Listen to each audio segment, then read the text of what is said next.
Being a sales leader would be great if all you had to do was manage the sales process and motivate your salespeople. But that's not all you do, is it? Part of your job is talking with HR, aligning with sales ops, coordinating with enablement, working with marketing, and interacting with other sales managers at your company, not to mention your manager and her manager.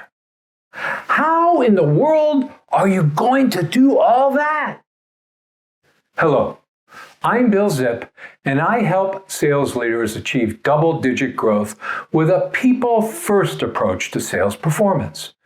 This is video 3 in a 6-part series on effective communication for leaders and managers. As I'm sure you've come to find out, no one told you this when you agreed to be a sales manager, cross-functional communication is a critical part of your job. And cross-functional friction, the inability to work in a positive, productive manner with other parts of the business, is a career killer. To make matters worse, you usually have discussions with other parts of the business when things have gone wrong, like 2 salespeople vying for full commission on the same account, or a marketing campaign that scheduled a ton of meetings on the calendar that no one showed up to.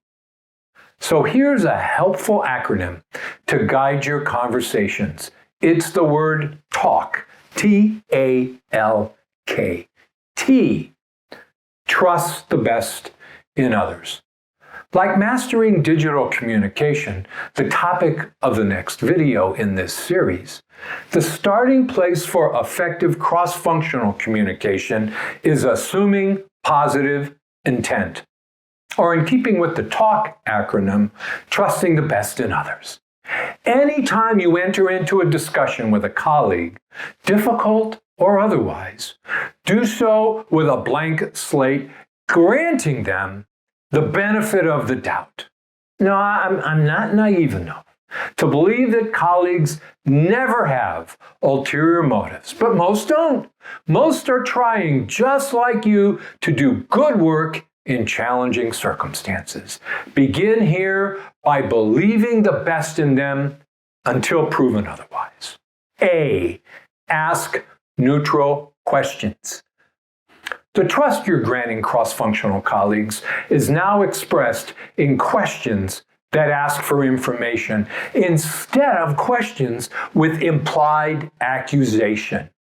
A neutral question is first an open-ended question. That is a question that does not elicit a yes or no answer.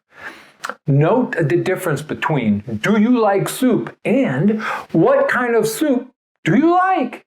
You'll get a lot more information from the latter than from the former. But be careful, not all open-ended questions are neutral, as in, "why in the world do you like that kind of soup?" On the whole, avoid why and stick with what, where, when, and how. But always do so from an honest desire to understand what's really going on, not to make a passive-aggressive point by stating it in the form of a question. L, listen completely. If you're going to ask neutral, open-ended questions, then of course the next step is to listen. Really listen. To determine if you've listened completely to a colleague, restate what they're saying in your own words. If they reply, "Yes, that's it," congratulations, you got it. If not, keep listening and restating until you achieve that eureka moment. You don't have to agree with another person's point of view to do this. You just need to demonstrate that they've been heard. K, keep it short and simple. Ah, yes, another acronym. KISS, keep it short and simple. In other words, when it's time for you to talk, don't go on and on. Here's some advice I received as a young leader after going on and on at a meeting. Bill, stand up, speak up, and shut up. Good advice. I offer it to you as well in being more effective in your cross-functional communication.